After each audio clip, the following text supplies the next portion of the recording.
Surviving life after tragedy twice. It's been 3 weeks since MCSO Lieutenant Chad Brackman was killed while working an off-duty traffic detail in Scottsdale. Today, his wife, Melissa, spoke with Team 12's Josh Sanders. Her grieving fresh but also familiar, already knowing the pain of tragically losing her first husband, Scott, nearly 20 years ago. There's no way.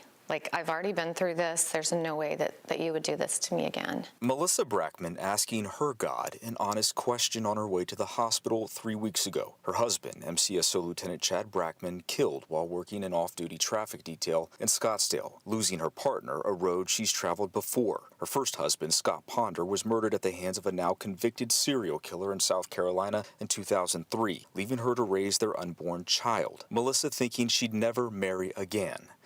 Until she met Chad. I felt like, life had been too traumatic and this isn't for me. He completely created his own space in my heart. To have love once is beautiful, but to actually have it twice is almost miraculous. The two were married in 2015 after dating for just 6 months, together raising Scott's son, a daughter, and 2 stepsons. He was a quiet giant of a man. Probably why we balanced each other out so much. I'm loud, I'm crazy, and he always went along with my crazy ideas, which I so appreciate that about him. Chad's death bringing her to a familiar place. My healing, I feel like I know what not to do. I'm learning that you can be human, whereas before I was so scared to let people see me break or see me cry because I felt like that wasn't going to help them.